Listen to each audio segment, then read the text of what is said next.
we really appreciate you. I want to set the tone. I want to be calm. I want to teach. This morning, I want to start really diving into the nuts and bolts of family. If you have your Bible with you this morning or your smartphone, I know that we turn the lights down and focus on the stage for video and for other things, the reason we do. But I want you to look. I'm going to read the same verses that I've read really this whole series, Ephesians chapter 5. I'm going to go ahead and dive into those and then back up and talk a little more and set the stage for today's lesson. You have your places, all right? Ephesians chapter 5, starting verse 22. Ephesians 5:22. And forgive me again, I'm a little bit still winded. We're kind of struggling with that. Again, no pity party. I don't need a message later. I love you, and God is good. And if I wasn't so hard-headed, I'd be better already. My nanny that was here, I've shared this. I call her and need a little bit of love, you know.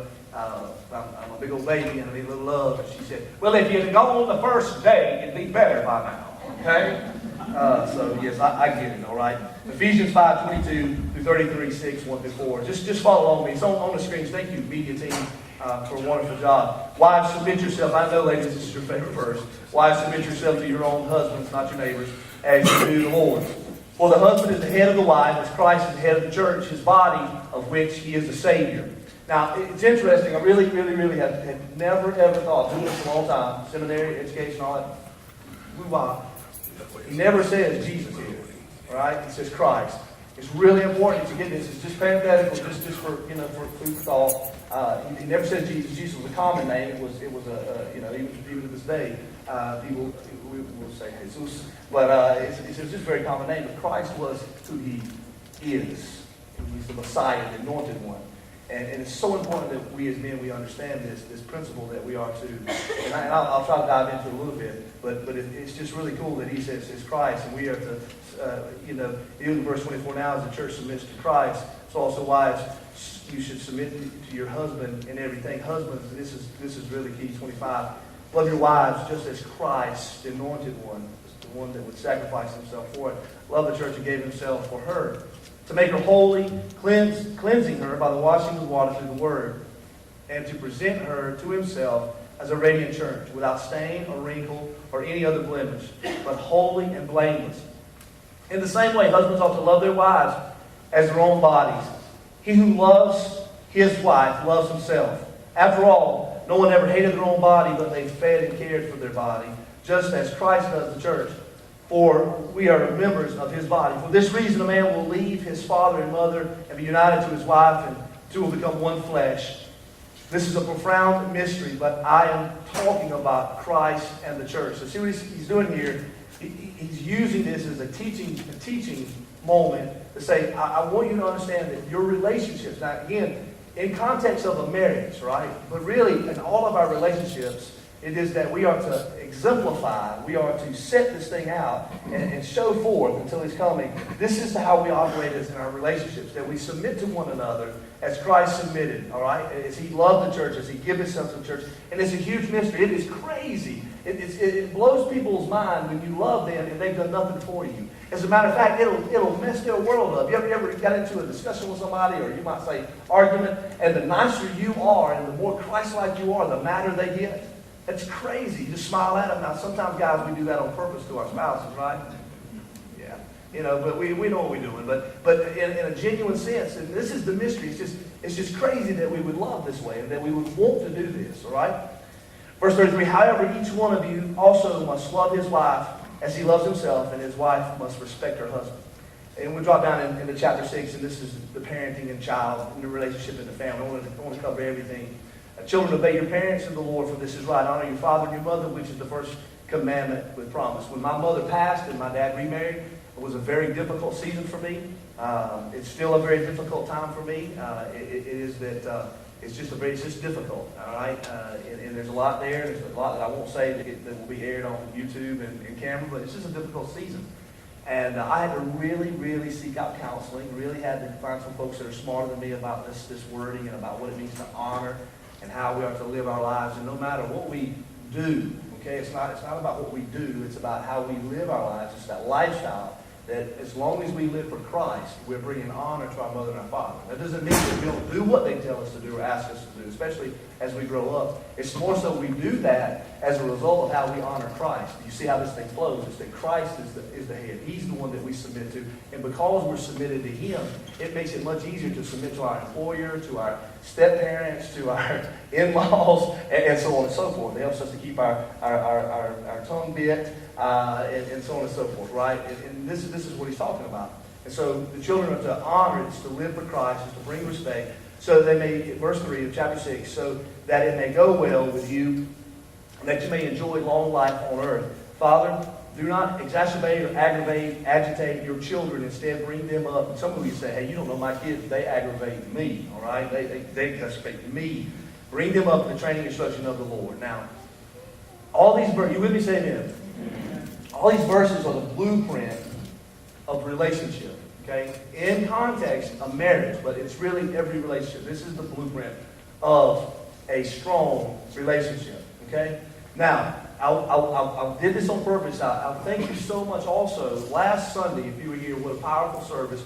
Man, Addie was overwhelmed. I love the fact that I get to bring my girls up in the presence of the Lord, in the kingdom. Some good, some bad. Mostly good, some bad. There's some tough things that pastors go through, and just the life that we live, and being subject to more than one or two or 2 dozen. It's just becomes difficult. But what a powerful service for you to come and lay hands on her and pray for her grandmother. Some of you have even asked, and I really appreciate that. They did not do the surgery. And it was I would love to say it was because she was miraculously healed. That's not the case. She was very emotional. Not only was she emotional, this is my ex-wife's mom, if you had to put those pieces together. So she wants you to understand what forgiveness is really about. I wanted to be an example to you in this journey. And she was overwhelmed with emotions that when Addie got to see them, as we have joint custody, and it was the first thing Addison told her, Nina, as she calls her. She's very emotional, so I called to check to see, she's of course going to lose one breast, lose a major portion of the reconstruction surgery. All this is going to happen in one day. So, this is the plan. Well, she had psyched herself up, and I don't know if anybody's ever been through that in particular with major surgery or whatever. You kind of prepare yourself mentally, you prepare yourself spiritually, and at the last moment they call and postpone, put her off to the 25th of this month. So if you just continue to pray for her, we'd greatly appreciate it. But I wanted to share that with you and kind of share that it really made an impression on Addison. Not that she's not been disobedient or even tell us that she didn't have homework, but we find out the next day she did have homework. It's just kids, preachers get on top of that. So we just wanted to share with you the things that are going on and this dynamic of our family union. And really want to share some of you the journey with you that don't know the journey that's brought us to this place. Now, speaking of Addie, and as crazy as she is, and she's my DNA, so she is who she is. She has this toy. I will probably never part with this toy. It's a car. Okay, you with me? Say amen. I promise you're going somewhere. He's chasing rabbits up there. I promise you. I'm bundling all of it headed one way. Okay. There's this car downstairs in the basement. It's in the back corner of the unfinished side of our basement, it is something that I bought for her before she was ever in the world. I just had to have this, and as a baby, you would have to put her down in this thing, and it had all these bells and whistles and noise and vroom vroom, and that's the best I can do this morning. Okay, all right, beep beep and all this other stuff. Okay, had all the bells and whistles on it, right? And not only did it move and put batteries in it and do all this stuff, but it was a rocker. Okay, so it's pretty good size, and it's all plastic and stuff, and I had to have it. I just had to have it, and so got it for put. So I started putting this thing together. To this very day, if you look at it, it looks great, right? If I put Addie in it, everything works except this one thing: it doesn't rock. You say, well, that's supposed to be the whole thing, all this noise, and I'm going somewhere. Maybe I don't know how they cognitively, factor. I'm actually not going anywhere now. It's kind of boring. But she seemed to really like it, but it didn't rock. And the reason it didn't rock is because when I put it together, guess what I did? I didn't follow instructions at all, man. I just looked at the picture on the box, And I'm like, that goes there, that goes there. And so when I got to the bottom part of it, okay, to put the rocker on, I put the rocker on backwards. It won't rock. She has to rock, and as a baby, she didn't have the cognitive skill. I like to say that she was an Einstein, and she was like, I'll just go this way. And, she figured it all out, but she didn't. It didn't work. It just didn't work. It still doesn't work, okay? All right? And I think sometimes she'd try to get in thing now if I let her, but, it just didn't work. It was because I did not follow the instructions. It's very simple. It's very, as very genuine as I can. That's why I'm saying, Corey, y'all don't want me over your house helping with any of the remodel of this, just to be honest with you. Just will mess things up. And the reason is I didn't go by the instructions. And it didn't work right. It looks good. It sounds good. But there's just something off about it. Well, the reality is most of our lives are like that. Most of our family, most of our relationships, it looks good. We're starting to fix the yard up.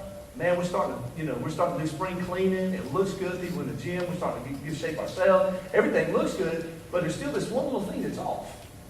And it's because we're not going by the right instructions. All right? It's just simple. You've heard illustrations like this 100 times over your life that you've been in church.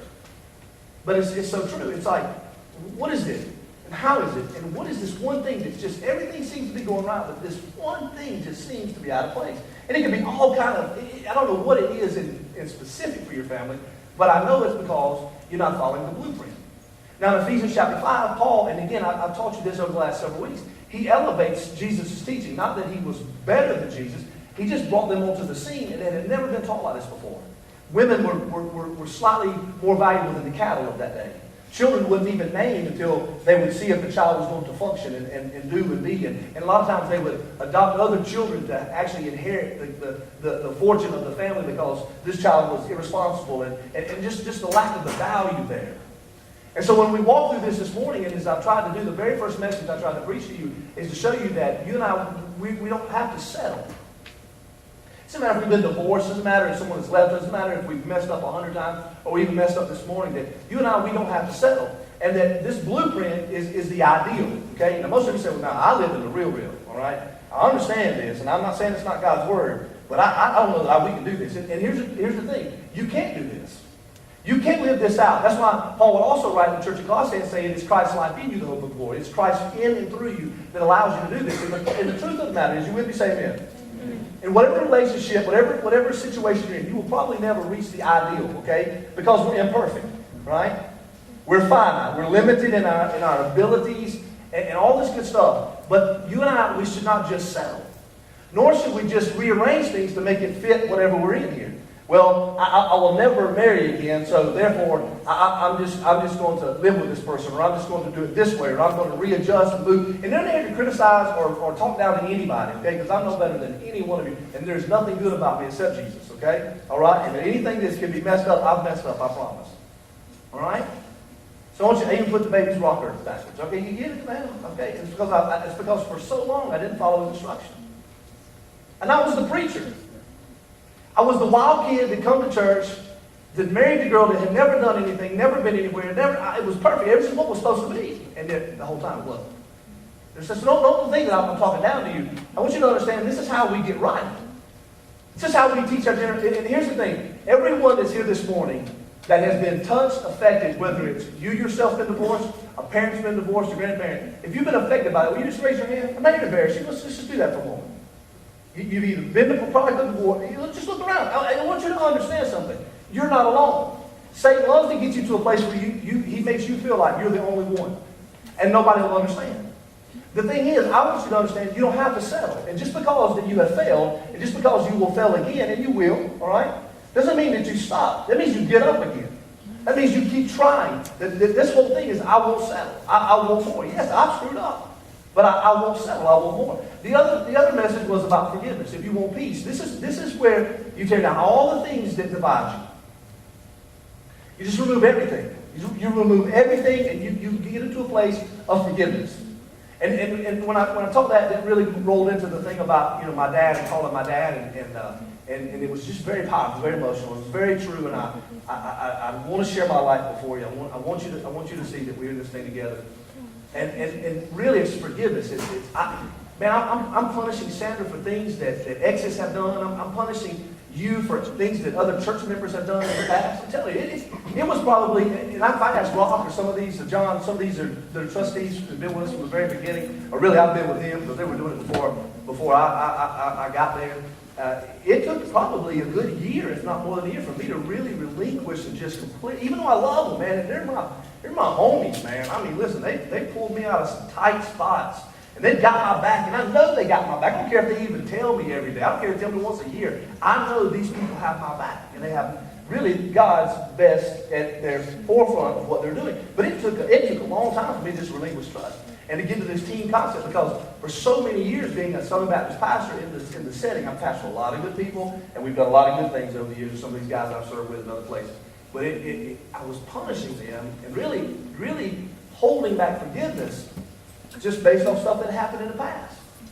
And so this family thing I'm talking about is that no matter what they've done, who they are, they don't have to deserve it, right? Because listen, you didn't deserve the forgiveness Christ gives you. Okay? It's not about what you deserve. It's about what's right in the blueprint. It's about doing it God's way. It's about His standard and not settling. And knowing that, yes, all of us, just about 3/4, if not nearly 95% of you have been touched by divorce or some kind of situation like that. And I'm not pumping that up or belittling that. I'm just being real with you. It means that I understand this thing called forgiveness. And that I've got to live in that vein. And that God forgives me and I forgive those and I have peace. And now we're on an even playing ground. Okay? Sometimes it's a little bit evil, but even playing ground. Okay? And so I introduced that thing about forgiveness really backed off of submission. And I know that this is the women's favorite verse in the Bible. Submission. They want you to submit. Problem is that we men, when we use it, again, there's a little remedial here, we use it in the wrong context. We didn't really understand that when he's writing this, he's talking about mutual submission. He's really talking about everybody in their section. Some of you saying, well, I'm not even married. I'm not going to be married. I've had that, been there, done that, and she took the t-shirt. I'm not doing that. Okay? This is about life, man. This is not about just marriage. This is about relationships. This is about functioning as a Christian in this world. All right? This is it. Okay? And so it's about not settling. I want better for myself. I want to be more like Jesus every day. It goes back even to the 28 days of the I don't want to be skinny. I want to be like Jesus. You understand? You got this. It's all about what I want to be. I want to be like Jesus. I want to be Jesus. I want to be that to my family. I want to be that to the people around me because I am His hands and I am His feet. You get that? And I'm not going to settle. I'm going to forgive. I'm going to submit. I'm going to submit to Him first. And this thing is mutual submission. Okay? And so I got that out of the way because I wanted you girls to know that I got your back. You know what I'm saying? All right? I'm not, hey, listen, little mom will tell you, I wash dishes. As a matter of fact, I wash the dishes. All right? Right? You know what I'm saying? I'll do the laundry. I'll be honest with you, I hate the laundry. I wish somebody would, I wish it was like a genie would just, or a small person that would just pop up every now and then and fold our clothes. I said it politically correct too, small person. Okay? All right? But I'll do those things. All right? This is not a chauvinistic. This is not a chauvinistic. This is where the world's perverted. This is where, or they twisted the submission and made it some sexual perversion. This is not what it's about. It's not about I'm on a higher plane than you or I'm better than you. It's not that the man is better than the woman. As a matter of fact, I showed you the launch verse, or really the reason we come up with one is that we are all one. We're equal in God's eyes. He doesn't see male and female. He just sees through the blood of Christ. And so you're following me as we move into today's topic, right? You see everything I've laid the groundwork.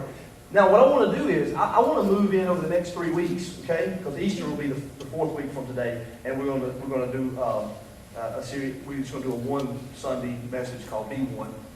Stop trying to be a Christian, and live. Just be one. Just be one, okay? And we're going to have communion and a good time. So the next 3 weeks, I want to listen to the nut and bolts of building a storm-proof relationship.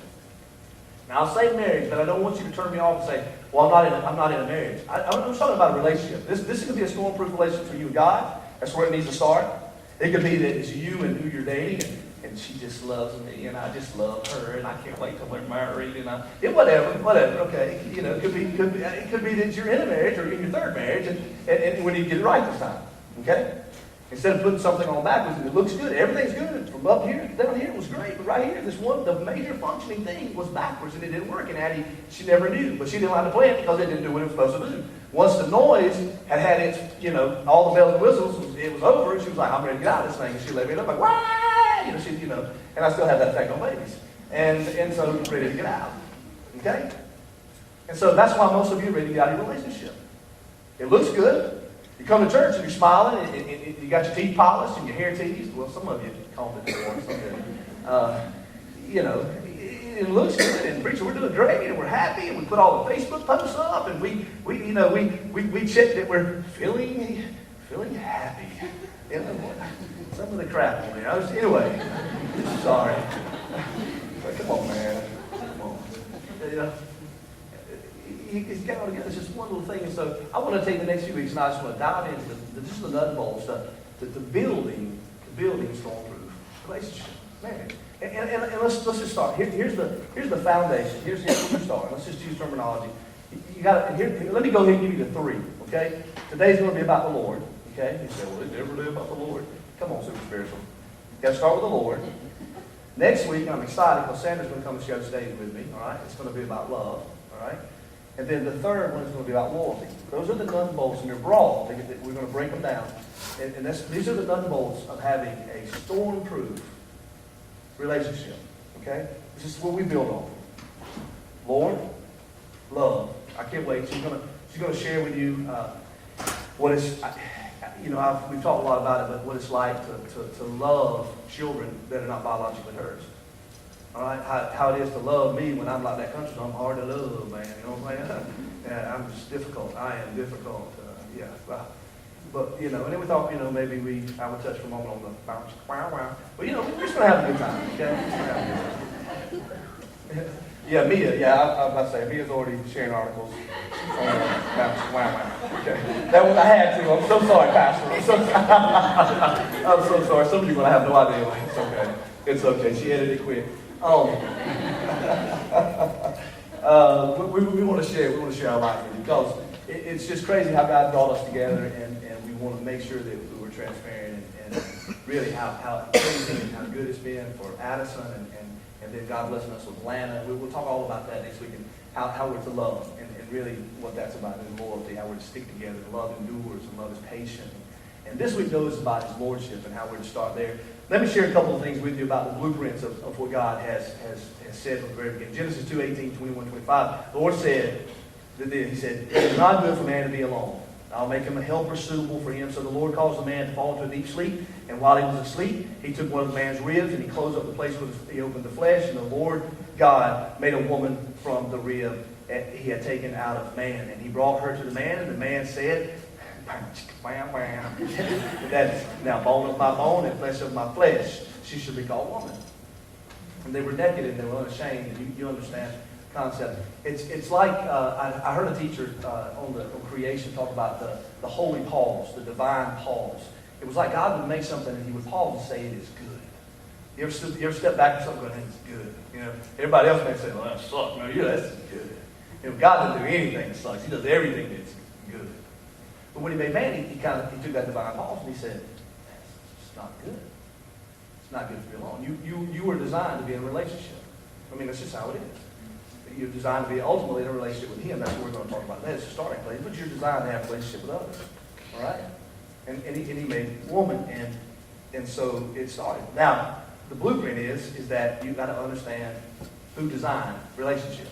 God designed them. That's our starting place. He's the one that designed it. It wasn't Fisher-Price that made that rocker. You know what I'm saying? It's not about that anymore. It's not about your car and truck and toys and all these things. It's about this relationship.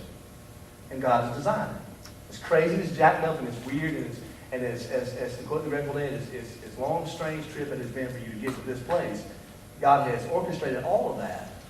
Just like Joe reminded me, call your dad. All right? And then his mom would die the next week. Stuff like that will happen. You guys come to church, and then we get to meet a beautiful family, and it's over and on. God designed relationships, okay? Not only that, Psalms 127:1 says, unless the Lord builds the house, the builder will labor in vain. Unless the Lord watches over the city and guards it, will He watch in vain. And then let me give you another one, and I'm going to give you the outline. Luke 6, Jesus talks about the wise and the foolish builder. You remember that parable? And he talks about how you start with that foundation, the wise. And we're going to talk to you about stormproofing your relationships. And those of you that are headed toward a relationship or looking for that perfect one. And let me tell you something. That perfect one out there, finding that perfect one, I agree with Andy Stanley, that's a myth. All right? You need to find the one God designed for you, took your rib and made, man. But that perfect one out there, what you need to be doing is trying to be the perfect one. You understand? You need to be that person that you're looking for.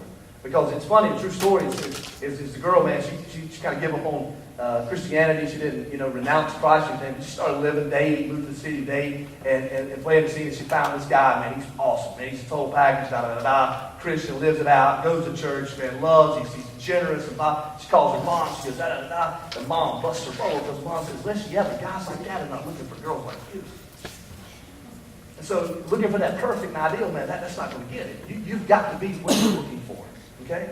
All right? And also on the flip side of that, anytime you find that disgust or that bother, if you look at your spouse or your boyfriend or girlfriend or your sweetheart or your fiancé, whatever it is, and you go, man, I'm so frustrated, it is just a mirror image of the frustration that you have. It's just you. You see, because it starts with you. And it starts with the Lord. He designed you to be in a relationship. But the way you learn to love is to experience His love. The way you learn to be in a relationship, in any capacity, even being an employee with your employer, it is understanding that the Lord is first in everything that you do. That unless He builds it, it's all in vain. It can look good. It can look good. It can sound good. And here's the reality. The storms are going to come. Right? Anybody, listen. The last 2 or 3 weeks of our lives have been the most, it's crazy. We thought that they were going to, we have 2 homes. I don't know if you know that about us or not. We have 2 homes, all right? And that's nothing to brag about, man, because you can have one of them if the price is right, okay? The 2 housemates is kicking booty, okay? And so we let people sit there, and they were a blessing to us, and we love them, and I got nothing negative to say, but all of a sudden it's like, hey, 45 days, we're out, man. Well, I thought you was buying, anyway. So here's an extra $700. No, really, about $800. I mean, it's just a lot extra a month. All right? Cars start tearing up. Stuff's blowing up in her truck, scaring the kids. She called me one morning. It won't go anywhere. Sitting at the stop sign. I mean, this is not a pity party. And listen, unless you just want to donate a Mercedes, I don't know. I'm not doing this. I'm just being transparent. And I want those watching. It's not a woe is me. I don't need any money. No love offering from the pastor. Anything like that. I'm being very serious, okay? Unless you're feeling super generous. All right. I won't turn it down. No.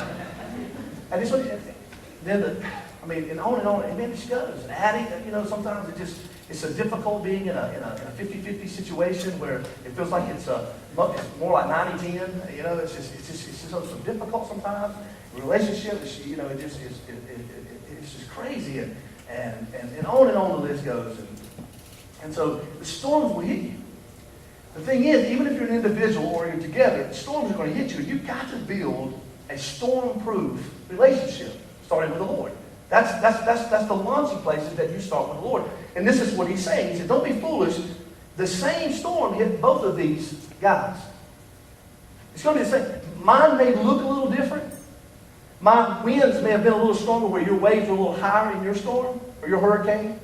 But they're going to happen.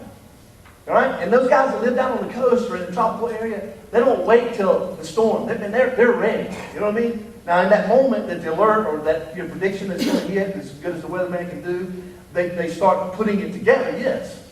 Batting down the hatch, all that good stuff. But they're ready, man.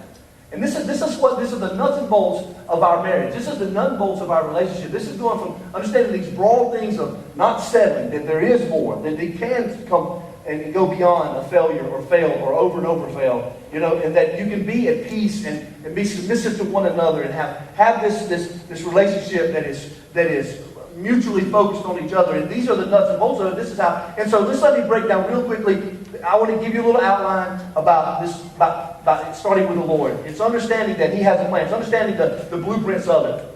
Here's the roles, okay? You're right. I'm not talking about the dinner rolls. I know you get hungry, but I'm talking about your roles, okay? I'm not talking about role playing either, okay? All right, get your mind out of the gutter. I'm talking about roles, okay? All right? It's our roles. We'll cover love next week. All right. Ladies, you listening to me? Say amen. Amen. All the ladies, okay. All right. well, let's in on this, okay? You already know because it's a struggle for you, all right? Because you get such resistance from him. There's a list of things, and I'm only going to focus on the top two, okay? This is what we need, okay? This is what we need. The number one thing, and it's in Ephesians 5, so I don't want you to think I'm making it up. The number one thing, and it uses the word respect. The number one thing we men need is honor. That's the number one thing we need. We need honor. If you want me to break it down just a little more, me and you should have said amen.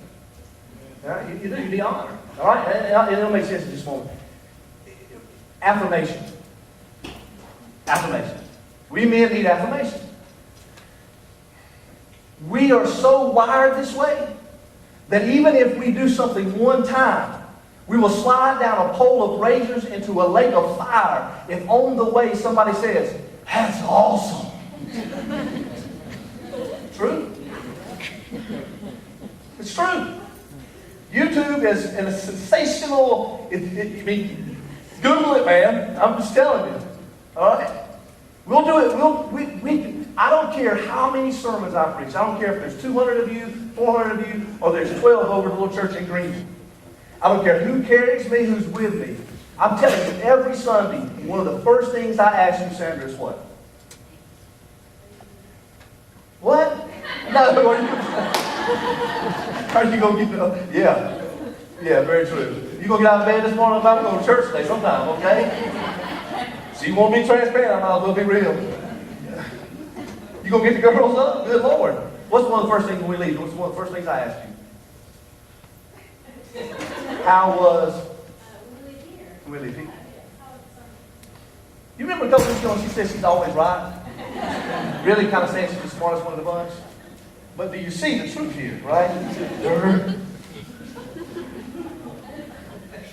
One of the first things I asked her is, how was the message? How did I do? And there could have been 200 of you walk by me and say, great message. Some of you could literally walk by me and be in tears and say that God has done this, or you could get saved, and it's great, man. All that's awesome. But until little mama says, you did a good job, it means nothing really. All right? I don't mean to belittle you. It's that she's the most important thing. And then listen. I know sometimes, ladies, it's hard to find something to affirm him. I get it. I is one. I understand, dude. I understand. You know, I listened to Jimmy Evans teach the other day, and he said, listen, even if he just gets his pajamas on right, all right? If he just gets his shorts on right, say, good job, honey, you look good. And he'll wear them shorts all the time. You know what I'm saying? You think about it. You tell him, you look good in that. He can wear that all the time, all right? Affirmation. Literally, Paul would write and he would say, listen, as a wife, as a female, this is what we need. We need that respect and that honor. We need that. We need a sense from you that we've done okay. And most men, we really won't come right out and say that because we're men and we have a way of compartmentalizing our emotions. Because we're taught that way, we're brought up that way, that men are tough and that we don't cry and that we don't show emotion and all that good stuff and all that macho baloney. And so, I don't know about you in your relationship, some of the most vulnerable, most gut-wrenching, most exhausting, tender moments are when I'm literally crying my eyes out or I'm opening myself and bearing my soul before my wife. And this is it. And she will say, you listen to me, this is the building block, this is the Lord. You can't do this unless it starts with the Lord because you're wired to be selfish and self-centered. And so when you in those moments, one of the things that I love so much about Sandra is that she will always, even if it's to tell me the truth in love and it's to correct me, all right? And I'm being funny and very, very serious with you. She'll do it in a way that when she's done doing that, she will say, because you are good. You're a good man. You can do better. You don't have to be this way. It helps me think and stop it. And you say, it's all that tied together. Man, that's bringing me honor. You see, we men, we as Paul would write in the church of Corinth, we reflect the glory of God.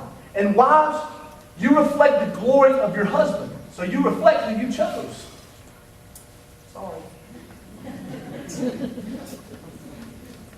You make us who we are. We grow up and we say, we don't need a mom. I'll get mad sometimes and say, listen, my mom's in heaven. I don't need you. Mom, I got up the other morning, 2 o'clock, just yesterday morning, 2 o'clock in the morning, little mom had folded the clothes and I hadn't put them up yet, so I'm looking for a sweatshirt and I'm looking over here and every little thing I would do, she would say something. I'm like, he's going to sleep. How you got this? I don't need a mama. We do. We do. Because we need someone to honor us. We need someone to respect us. And we're crazy like that. We'll jump off the roof. You know? We'll hang from the ceiling fan in the bedroom, man. You know what I'm saying? I mean, we're just crazy, man. As long as you look good. Like that. Yeah.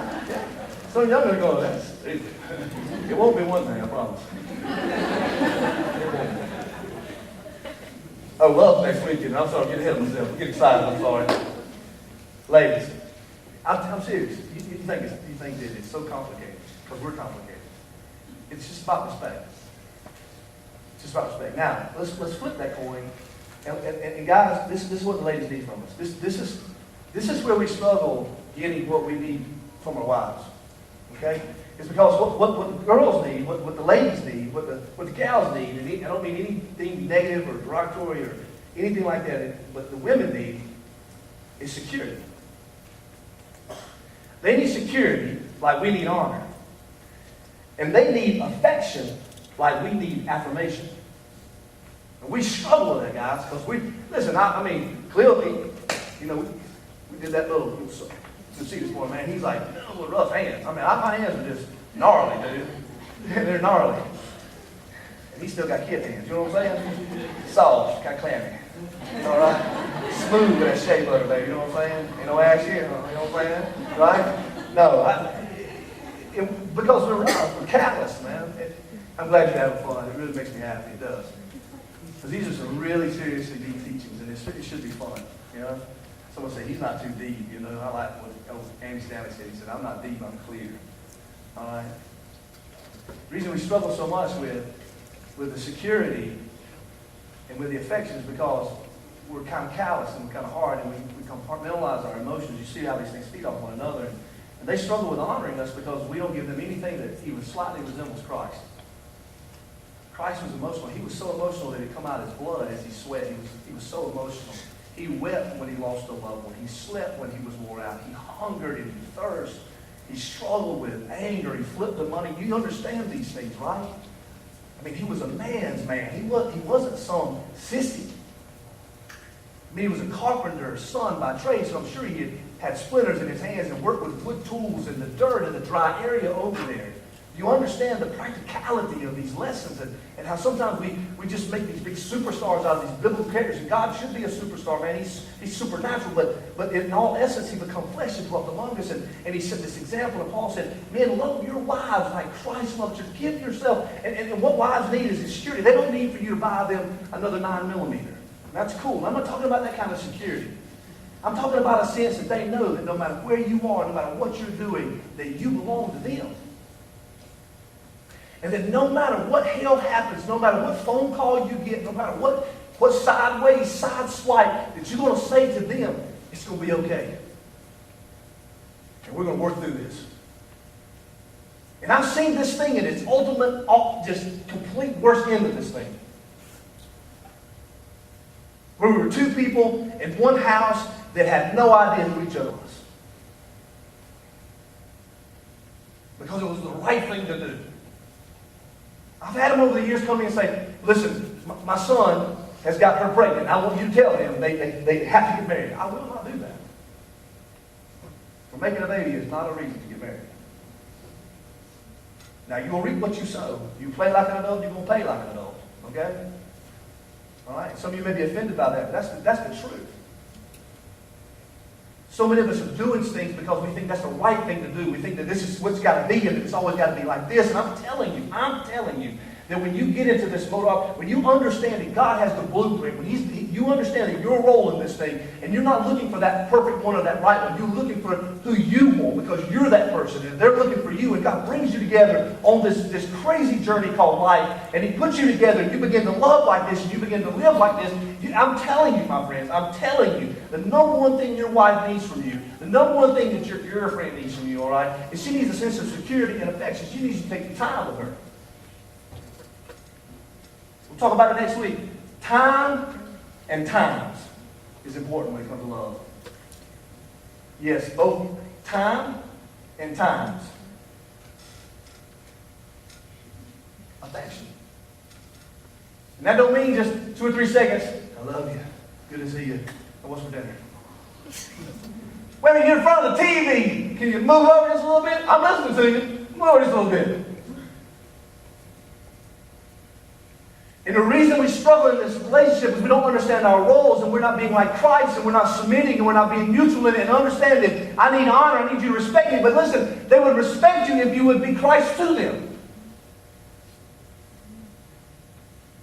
And Christ never, ever, you listening to me? He never, ever demanded love. He didn't rape anyone. He didn't force himself on you. He says, come, all that are willing.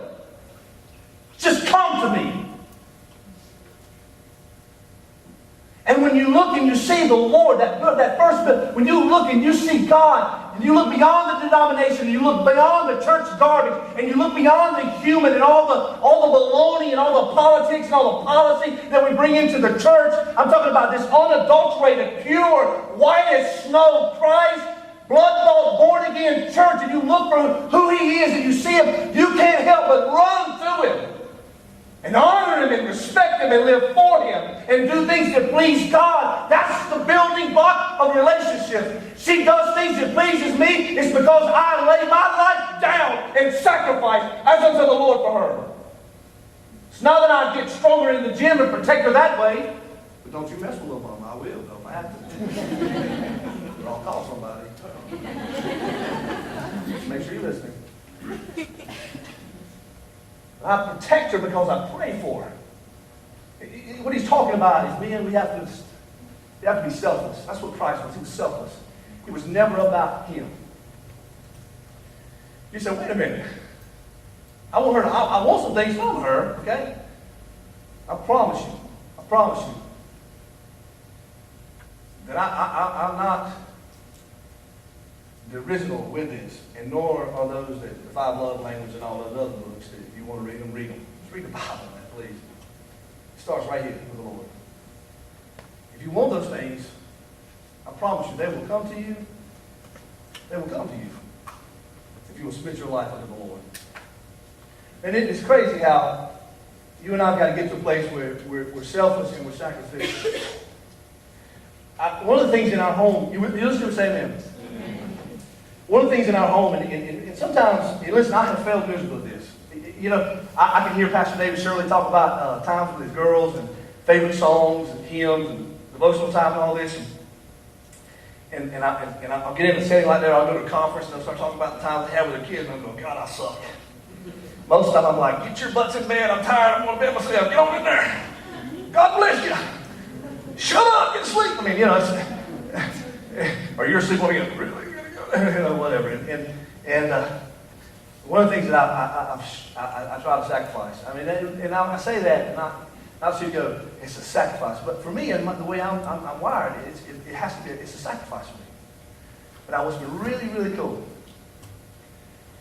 is now at 9, at nearly 10, and 10, and nearly 10, Lana and Addison.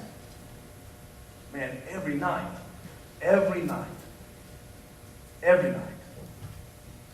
They expect this routine. They expect for me or her or us to say, potty, brush your teeth, get in the bed. They will do those things. Sometimes I have to tell them 2 or 3 times. That's all right. Yes, you can land 2 or 3 times. Here, Larry. They get in there. They do not cut the light off, though. They will grab the devotional book, and then we'll be with whoever's turn it is to read it for that night. No, we rotate between the 2 girls since that is with the 2% of time. And if we miss it, they remind us. They're so programmed, and I'm telling you, I'm a guy that's like, listen, you better get Jesus for yourself, all right? I don't pray today. When you pray, the preacher, I'm just being real. I'm tired, man. I don't know about you. I start my day at 5 o'clock in the morning, and I hit the ground running, son, all right? I even asked my physician, could I go to the gym after she give me all them steroids? Nope. I like to go. I'm going to go get it, right? And by the time at the end of the day gets, I'm done. I'm ready to drool on myself and dream. Them girls ain't going to let me have it. They're going to have it. And they're so programmed that once they are tucked in, and once we've gone through that time of prayer, and once we've gone through the time of devotion, that I couldn't even leave the room without saying, hey, how about my night kiss? It doesn't matter if it's just Lana, or if it's Lana and Addie, both of them, or just one of them. You understand what I mean when I say that? It's not to brag about my family, because we are far from perfect. As a matter of fact, sometimes it scares me that some of you might walk up here in the middle of one of our deep discussions. Okay? Or when I've got my stereo on blast and watching one of those crazy movies I like, or The Walking Dead or something, I'm just, it's like, wait a minute, is that the preacher? Yes. Okay? It's not Balanced Day. Okay? So not perfect. We yell at them, and they yell at us. I yell at her. She really don't yell. She just got a little about her. Okay? All right. Know your roles. Being selfless, sacrificial. Let me finish. The reason we want to do it God's way and start with the Lord, and this one just kind of went off like a light bulb to me, and it's why it's important that you're not selfish. You see, because no longer is it just about you and your destiny. It's about her destiny. You see, when I start with the Lord, and I put Him first in all that I do, I help her reach her potential. And vice versa, she helps me reach my potential. Where I struggled for years in the opposite of that kind of relationship. And it was God's design, it was all part of the plan, all this good stuff. But the reason I want to do it God's way is because I want Sandra to reach her potential. I want her to reach her potential. I want her to know that her destiny is linked to my destiny, and that God put us together, and we can do more things together than we could separate. You understand that? The only reason you can come together in marriage is because, listen, you can serve God together better than you can individually. If you're doing good on your own, stay on your own. God's designed you for relationship, and so we come together, we do it God's way, we reach our potential. We also bring protection. Let me say this. You with me? Go all the way back, and I took you to the scripture. Go all the way back to the Garden of Eden. Live perfect. You know the story, right? Satan comes up, slithers up, whatever, and he starts a conversation with Eve, just like a woman, chatty. She should never enter a conversation with him. When he entered a conversation with him, did he really say this? Let me see what's trending. No, try this. Now watch this. You listen to me now? The whole time, Adam's standing there. You know that, right? You got it. So some of you say, well, it's the woman's fault. No. It's our fault. It's our fault. Together. Whole time. At any point, I guarantee you, because the first man and woman, they're man and woman. I guarantee you, Eve's kind of like looked back at him. And this is what happened. Adam was like,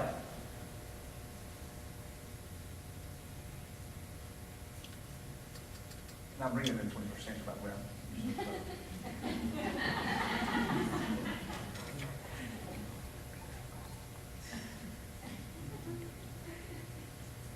The whole time, you listen to me? The whole time, Adam was tuned out. You see, God's not looking for a bunch of passive men. He's looking for men that will say, my family is worth fighting for. My family is worth dying for. And I don't care how many times we screwed up, I don't know how many times we failed, and that don't mean that you were designed to be abused or abandoned or any of those things. Take all that off the table, all those things off the table. But I'm talking about just a day in and day out. all this stuff that hey, listen, my family is worth everything. My family is worth selflessness. My family is worth sacrifice. My family is worth the fight. And he's not looking for people to be passive. He's looking for men and women to stand up and say, my family, my kids are worth it. And that's what it takes. So the reason we do it God's way is because I want to reach my potential. I want her to reach her potential. I want you to reach your potential. But I also want to protect you, and you're worth fighting for. The reason we preach on these things, the reason we talk about it, we're sometimes silly about them, is because they are worth talking about.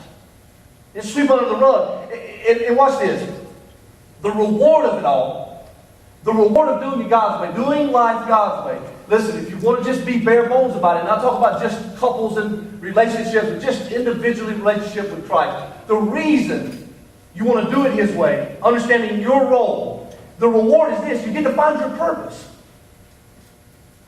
I get to find my purpose. Listen, let's think about Sailor.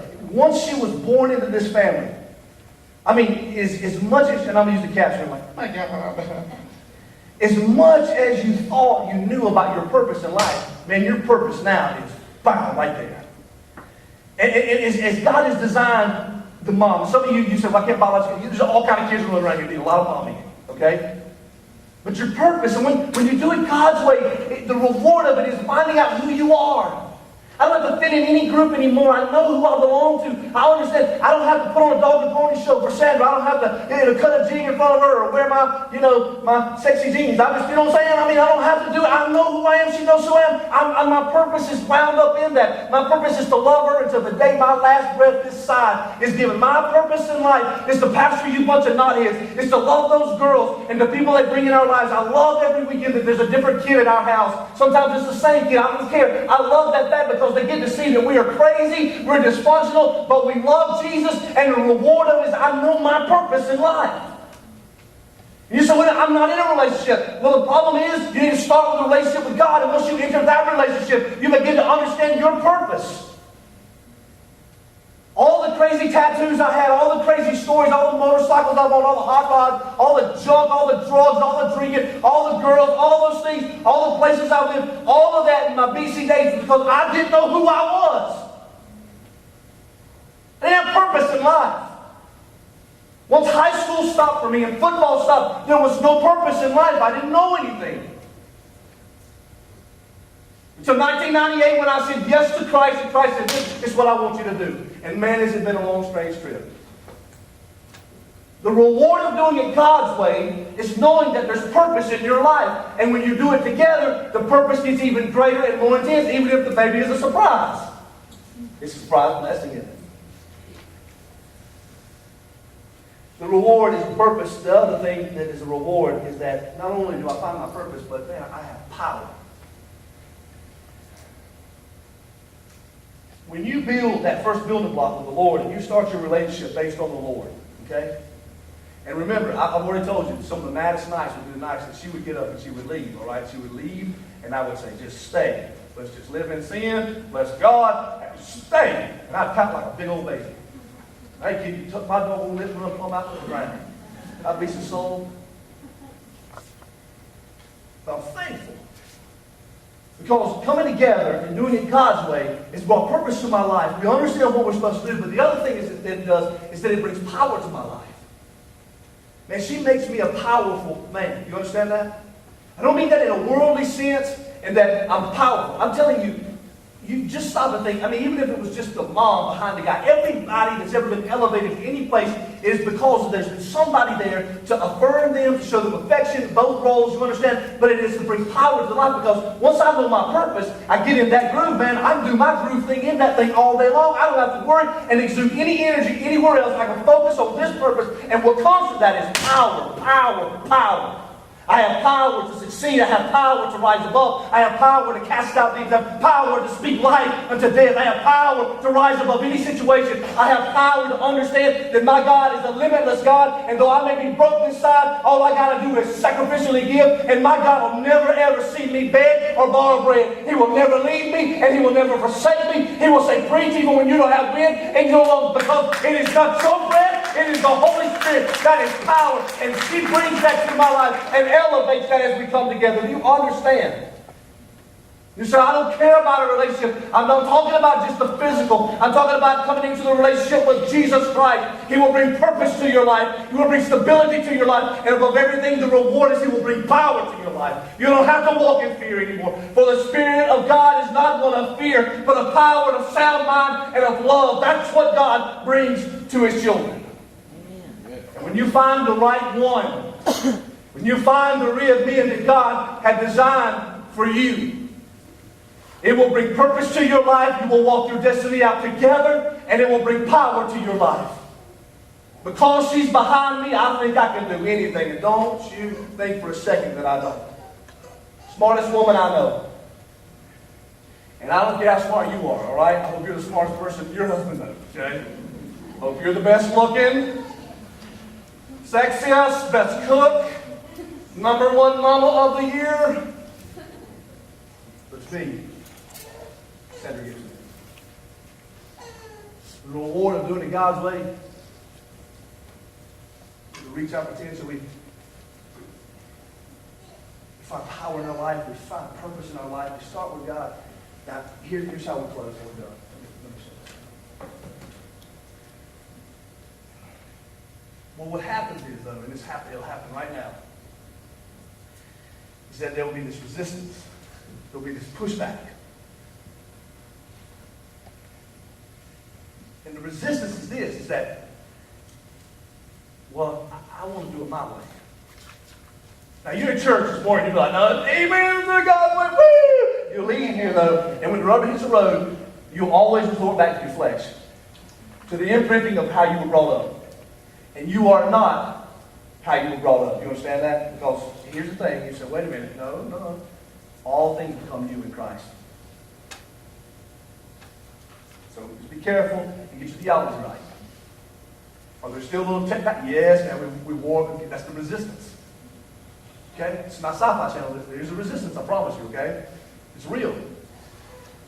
Resistance is in here now because you want to do it your way. You don't want to submit to God. You don't want anybody to know that, or even have a clue that you're struggling. You don't want anybody to think that you're weak and that you can't do it on your own. And the truth is, you are weak and you can't do it on your own. And you're a big old ball of mess, man. You just need to surrender to God. You need to start building your life back on the solid foundation. The storm's going to come. The wind's going to come. It's going to happen again. Tire's going to go flat. Kids going to get sick. Cat's going to get sick. Dog's going to die. I'm just saying. I'm not prophesying. I'm just telling you. Things are going to happen. Things go wrong. And to be ready for that, to storm-proof yourself from that, is to know that you've got to overcome the resistance. You can't do it your way. And let me just ask you this. Now, don't answer this out loud. Doing it your way, how's that been going for you?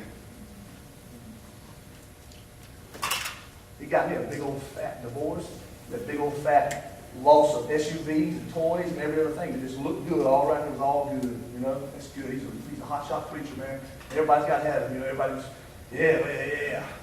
Destroyed on the inside, eat up. Fought a good fight. Was fighting in church, defending. They're not here this morning. Some of them were here. They were there. Because I was sold out believing this. Because that's what you're supposed to do, right? You're supposed to trust until it hits you right in the face and just absolutely knock your teeth out. Resistance real. But I also promise you this. Resurrection is just as real. I promise you. No matter where you are, whatever station it is, married again, in between, never going to be, whatever it is, dating, it's the greatest. He said, this thing ain't for me. These are some of the greatest lessons. I wish I'd have. These are some great lessons. Start with the Lord. I didn't do it right the first time. I didn't do it right 100 times before Christ. I didn't do it right. I will settle down. I will start with the Lord. But you got to overcome the resistance. Do it your way. The other one is this. What's your standard?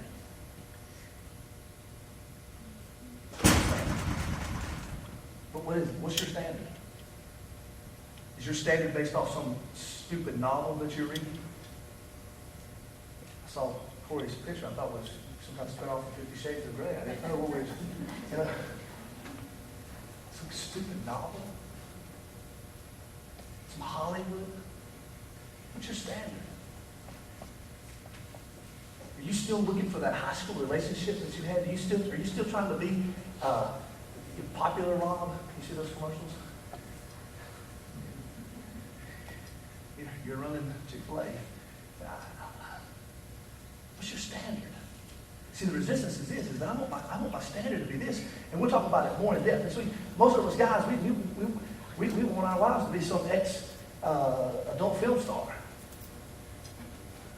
Don't look at me like that, man. We have this ideology that's so stupid and messed up, and we all these myths and these things that the world pumps at us and feeds at us, and this is how it's supposed to be. And our young folks are watching this, and they're watching our relationships, and they're seeing all these things. What's your standard? See, the resistance is that you've lowered your standard. You've let your past mistakes or failures or whatever it is, you've allowed it to put you into this place now. And now you're in a place where you go, I can't get out of this now. We're going to get it right soon. Maybe you need to get it right now. And I'm not being legalistic. I'm not talking about some legalistic bond. I'm not talking about, I'm just preaching the truth. When we deal with our family, man, I'm telling you one of the things that I've learned the hard way. Sometimes dealing with your family, it is tough, man. It is tough. Listen, some of you can relate to this, if not the majority of you. I'm the one that always gets called. I do. I asked again yesterday. I don't know how to find my brother. I don't know what to do about it. I don't know how to fix it. I don't know how we're going to. Listen, they didn't ask me how you're going to pay for stuff in your own house. They asked me how you're going to pay for stuff over there. I don't know how we're going to do all that. I don't have the answers. And just because I'm a preacher does not mean that I don't know. But I'm not going to adjust the standard just to appease you. I'm not just going to be passive. I'm not going to make some ideology out of it. I'm not wanting you to be somebody that I think you want to be, or dream you want to be, or fantasize you want to be. I want you to be you. So the resistance is, what's your standard? And I'm picking on Corey and them because they're remodeling and painting different shades and stuff. But you get what I'm talking about. I love picking on them. Because he did it to me if he did it. So would you. But what's your standard? Building block number 1. For storm-proof relationship, marriage or family. You better start with the Lord.